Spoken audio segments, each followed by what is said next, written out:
जिवें गुरु बाबा जी ने बाणी विच कहा ना, नेड़ै ना ही दूर। वो परमात्मा नेड़े है, दूर नहीं। ये विश्राम दे विच भी ध्यान देना, नेड़ै ना ही दूर। वो परमात्मा नेड़े है, किसे तो दूर नहीं। तो जे असीं पढ़ दिता नेड़ै ना ही दूर, फिर अर्थां दे अनर्थ हो जाणगे।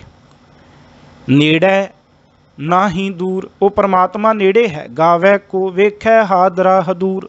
कोई गा रहा कि परमात्मा साडे जीवां दे बहुत नेड़े है। कहे रविदास हाथ पै नेरै, सहजे होए सो होई। हाथ तो भी नेड़े है वो परमात्मा।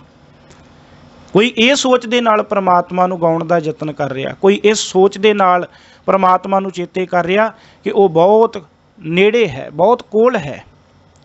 उहदी अवस्था ये बनी हुई कि जह जह पेखों तह हजूर, दूर कतहों ना जाई, रब रहिया सर्वत्र मैं मन सदा ध्याई। वो परमात्मा नूं हाजर नाजर समझ के गा रहा है कि परमात्मा सारियां थावां ते है। वो परमात्मा सब नूं वेख रहा है। इस करके इस तरीके दे नाल कोई रब जी नूं गा रहा। हुण गल ये आ गई कि कोई परमात्मा नूं इस तरीके नाल गा रहा कि परमात्मा सारी सृष्टि नूं साज के फिर खे कर दिंदा है, जिंद लैके फिर किसी होर नूं भी दे सकदा है। कोई इस तरीके नाल गा रहा कि परमात्मा दूर है, मशक्कत नाल मिलेगा। कोई गा रहा रब बहुत नेड़े है। कोई परमात्मा की ताकत लैके परमात्मा के बल नूं गा रहा, कोई उहदियां दातां नूं निशानी समझ के गा रहा, कोई परमात्मा के सोहणे गुणां की वडियाइयां की विचार कर रहा, ते कोई परमात्मा के गुणां नूं कठिन विद्या के नाल विचारन का यतन कर रहा। गा रहे ने अलग अलग तरीकों के नाल।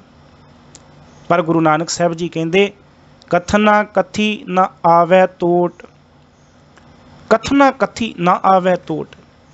कहते जे कोई अपने जीवन दे विच वो परमात्मा के गुणां नूं गा रहा, बड़े जाने गा रहे ने, बहुत लोग गा रहे ने, बड़े जीव गा रहे ने, ते आपां सोचीए हुण कमी आ जाएगी जी, रब के गुणां विच कमी आ जाएगी, इन्ने जाने गाउण लग गए।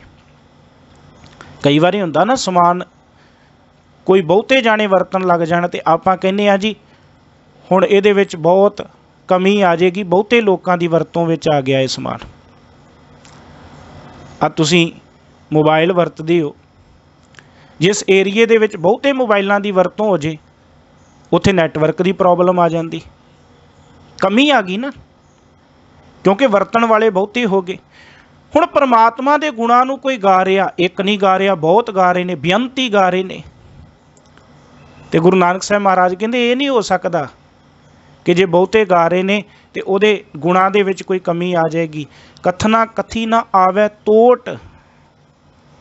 कहते भावें जिन्ने मर्जी जी उहदे जीव जिहड़े ने उहदे गुणां नूं बयान करन, गाउण, पर उस परमात्मा दे गुणां दे विच कोई कमी नहीं आ सकती। कथन करदिआं उस अकाल पुरख परमात्मा के गुणां दे वर्णन, गुणां दा वर्णन करदिआं उहदे गुणां दा अंत नहीं पै सकता। टोट कहते ने कमी नूं, घाट नूं।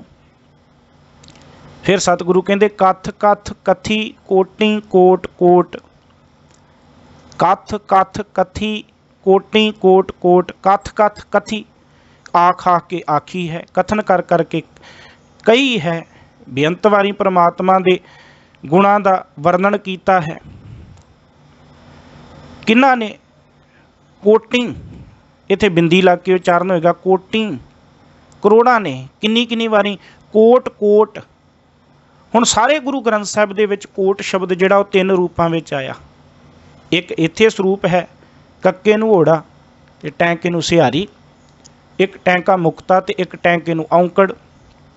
हुण तिन्हां दा उच्चारण ते इक्को ही होएगा, पर ये तिन्हां दे अर्थां दे विच फर्क पएगा। जिवें इत्थे कोटि कोटि कोट कोट, करोड़ां करोड़ां वारी।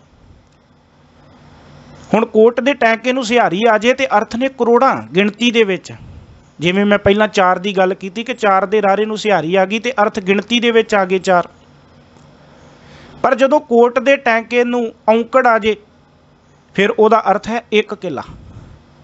जिवें बाबा कबीर साहब जी का शब्द आउंदा कि लंका सा कोट समुंद सी खाई, ਹੁਣ ਉੱਥੇ ਕੋਟ ਦੇ ਔਂਕੜ ਲੱਗੀ ਹੋਈ, ਲੰਕਾ ਸਾ ਕੋਟ, ਵੀ ਲੰਕਾ ਵਰਗਾ ਕਿਲਾ, ਇੱਕ ਕਿਲੇ ਦੀ ਗੱਲ। ਪਰ ਜਦੋਂ ਔਂਕੜ ਲੱਥ ਗਈ ਟੈਂਕੇ ਤੋਂ, ਫਿਰ ਬਹੁਤੇ ਕਿਲਿਆਂ ਦੀ ਗੱਲ ਹੋ ਗਈ, ਬਹੁਵਚਨ ਵਿੱਚ ਗੱਲ ਚਲੀ ਗਈ। ਕੰਚਨ ਕੇ ਕੋਟ ਦਤ ਕਰੀ, ਬਹੁ ਹੈ ਵਰ ਗੈ ਵਰਦਾਨ। ਗੁਰੂ ਨਾਨਕ ਸਾਹਿਬ ਜੀ, ਕੰਚਨ ਕੇ ਕੋਟ, ਕੰਚਨ ਕੇ ਕੋਟ ਭਾਵ ਸੋਨੇ ਦੇ ਕਿਲੇ, ਬਹੁਤਿਆਂ ਦੀ ਗੱਲ ਹੋ ਗਈ। ਇਸ ਕਰਕੇ ਕੋਟ ਦੇ ਜਦੋਂ ਟੈਂਕੇ ਨੂੰ ਸਿਹਾਰੀ ਆ ਗਈ ਤੇ ਉਦੋਂ ਅਰਥ ਨੇ ਕਰੋੜਾਂ ਗਿਣਤੀ ਵਿੱਚ ਗੱਲ ਚਲੀ ਗਈ। ਪਰ ਜਦੋਂ ਔਂਕੜ ਆ ਗਈ, ਫਿਰ ਇੱਕ ਵਚਨ ਦੀ ਗੱਲ, ਇੱਕ ਵਚਨ ਨਾਮ, ਫਿਰ ਉਦੋਂ ਇੱਕ ਕਿਲੇ ਦੀ ਗੱਲ। ਜਦੋਂ ਔਂਕੜ ਲੱਥ ਗਈ, ਫਿਰ ਬਹੁਵਚਨ ਦੀ ਗੱਲ, ਬਹੁਤੇ ਕਿਲਿਆਂ ਦੀ ਗੱਲ। ਇਸ ਕਰਕੇ ਇੱਥੇ ਜਿਹੜੇ ਅਰਥ ਨੇ ਕਿ ਕਰੋੜਾਂ ਹੀ ਜੀਵਾਂ ਨੇ ਬੇਅੰਤ ਵਾਰੀ ਅਕਾਲ ਪੁਰਖ ਪਰਮਾਤਮਾ ਦੇ ਹੁਕਮ ਦਾ, ਗੁਣਾਂ ਦਾ ਵਰਣਨ ਕੀਤਾ। ਪਰ ਹੁਕਮ ਦੇ ਵਰਣਨ ਦੇ ਕਰਨ ਦੇ ਵਿੱਚ, ਉਹਦੇ ਗੁਣਾਂ ਦੇ ਬਿਆਨ ਕਰਨ ਦੇ ਵਿੱਚ ਕੋਈ ਕਮੀ ਨਹੀਂ ਆ ਸਕੀ। ਭਾਵੇਂ ਬੇਅੰਤ ਜੀਵ ਕਰਦੇ ਰਹੇ ਉਹਦੇ ਗੁਣਾਂ ਦਾ ਵਰਣਨ, ਕਿਸੇ ਨਾ ਕਿਸੇ ਤਰੀਕੇ ਨਾਲ ਉਹਦੇ ਗੁਣਾਂ ਨੂੰ ਗਾਉਂਦੇ ਰਹੇ। ਇੱਕ ਵਾਰੀ ਨਹੀਂ, ਸਾਹਿਬ ਕਹਿੰਦੇ ਕਰੋੜਾਂ ਕਰੋੜਾਂ ਵਾਰੀ ਉਹਦੇ ਗੁਣਾਂ ਨੂੰ ਬਿਆਨ ਕੀਤਾ। ਕੋਟੀ ਕੋਟ ਕੋਟ, ਕਥ ਕਥ ਕਥੀ, ਕਥਨ ਕਰ ਕਰਕੇ ਆਖੀ, ਕਥਨ ਕਰ ਕਰਕੇ ਕਹੇ ਉਹਦੇ ਗੁਣ। ਇੱਕ ਵਾਰੀ ਨਹੀਂ, ਕਰੋੜਾਂ ਕਰੋੜਾਂ ਵਾਰੀ। ਪਰ ਸਾਹਿਬ ਕਹਿੰਦੇ ਤਾਂ ਵੀ ਉਹਦੇ ਗੁਣਾਂ ਦੇ ਵਿੱਚ ਕਥਨ ਕਰਦਿਆਂ ਕੋਈ ਕਮੀ ਨਹੀਂ ਆਈ ਕਿ ਹੁਣ ਆਪਾਂ ਕਹੀਏ ਨਹੀਂ ਜੀ ਹੁਣ ਗੁਣ ਮੁੱਕ ਗਏ ਰੱਬ ਦੇ, ਹੁਣ ਰੱਬ ਦੀਆਂ ਵਡਿਆਈਆਂ ਮੁੱਕ ਗਈਆਂ, ਹੁਣ ਕੀ ਉਹਦੇ ਗੁਣ ਗਾਈਏ, ਬਸ ਹੋ ਗਏ, ਖਤਮ ਹੋ ਗਏ। ਨਾ, ਸਾਹਿਬ ਕਹਿੰਦੇ ਜਿੰਨੇ ਮਰਜ਼ੀ ਉਹਦੇ ਗੁਣ ਗਾਈ ਜਾਓ, ਟੋਟ ਨਾ ਆਵੇ, ਵੱਧ ਦੋ ਜਾਈ ਵਾਲੀ ਗੱਲ। ਉਹਦੇ ਗੁਣ ਜਿਹੜੇ ਨੇ ਹੋਰ ਹੋਰ ਸਾਡੀ ਸਮਝ ਵਿੱਚ ਆਈ ਜਾਂਦੇ ਨੇ। ਦੇਂਦਾ ਦੇ ਲੈਂਦੇ ਥੱਕ ਪਾਹੇ, ਸਾਹਿਬ ਕਹਿੰਦੇ ਉਹ ਮਾਲਕ ਪਰਮਾਤਮਾ ਐਡਾ ਵੱਡਾ ਦਾਤਾਰ ਹੈ, ਦੇਂਦਾ ਦੇ। ਉਹ ਦੇਣ ਵਾਲਾ ਪਰਮਾਤਮਾ ਅਕਾਲ ਪੁਰਖ ਜਿਹੜਾ ਹੈ, ਜੀਵਾਂ ਨੂੰ ਦਾਤਾਂ ਦਈ ਜਾ ਰਿਹਾ। ਲੈਂਦੇ ਥੱਕ ਪਾਹੇ, ਪਰ ਕਮਾਲ ਦੀ ਗੱਲ, ਉਹ ਦੇਣ ਵਾਲਾ ਪਰਮਾਤਮਾ ਦਾਤਾਂ ਦਿੰਦਾ ਥੱਕਿਆ ਨਹੀਂ, ਪਰ ਲੈਣ ਵਾਲੇ ਦਾਤਾਂ ਦਿੰਦੇ ਥੱਕ ਗਏ। ਲੈਂਦੇ ਥੱਕ ਪਾਹੇ, ਲੈਣ ਵਾਲੇ ਦਾਤਾਂ ਲੈਂਦੇ ਲੈਂਦੇ ਥੱਕ ਗਏ, ਪਰ ਉਹ ਦੇਣ ਵਾਲਾ ਦਾਤਾਰ ਪਰਮਾਤਮਾ ਦਾਤਾਂ ਦਿੰਦਾ ਥੱਕਿਆ ਨਹੀਂ। ਫਿਰ ਸਾਨੂੰ ਚਿੰਤਾ ਕਾਹਦੀ, ਫਿਰ ਸਾਨੂੰ ਫਿਕਰ ਕਾਹਦਾ। ਤਾਂ ਹੀ ਤੇ ਸਤਿਗੁਰੂ ਨੇ ਬਾਣੀ ਵਿੱਚ ਕਿਹਾ, ਨਾ ਕਰ ਚਿੰਤ ਚਿੰਤਾ ਹੈ ਕਰਤੇ।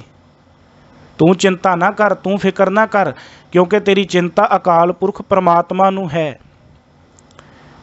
ਦੱਦਾ ਦਾਤਾ ਏਕ ਹੈ, ਸਭ ਕੋ ਦੇਵਨਹਾਰ। ਦੇਂਦੇ ਤੋਟ ਨਾ ਆਵਈ, ਅਗੰਤ ਭਰੇ ਭੰਡਾਰ। ਉਹਦੇ ਤੇ ਭੰਡਾਰੇ ਭਰੇ ਪਏ ਨੇ, ਉਹਦੇ ਤੇ ਖਜ਼ਾਨੇ ਭਰੇ ਪਏ ਨੇ। ਸਾਹਿਬ ਕਹਿੰਦੇ ਉਹਦੇ ਖਜ਼ਾਨਿਆਂ ਦੇ ਵਿੱਚ ਕੋਈ ਕਮੀ ਨਹੀਂ, ਉਹਦੇ ਖਜ਼ਾਨਿਆਂ ਦੇ ਵਿੱਚ ਕੋਈ ਘਾਟ ਨਹੀਂ। ਸਾਡੇ ਖਜ਼ਾਨਿਆਂ ਦੇ ਵਿੱਚ ਕਮੀਆਂ ਆ ਜਾਂਦੀਆਂ ਨੇ, ਉਹਦੇ ਖਜ਼ਾਨਿਆਂ ਦੇ ਵਿੱਚ ਕਦੀ ਕੋਈ ਕਮੀ ਨਹੀਂ ਆਉਂਦੀ। ਇਸ ਕਰਕੇ ਸਾਹਿਬ ਕਹਿੰਦੇ ਦੱਦਾ ਦਾਤਾ ਏਕ ਹੈ, ਸਭ ਕੋ ਦੇਵਨਹਾਰ। ਦੇਂਦੇ ਤੋਟ ਨਾ ਆਵਈ, ਅਗੰਤ ਭਰੇ ਭੰਡਾਰ।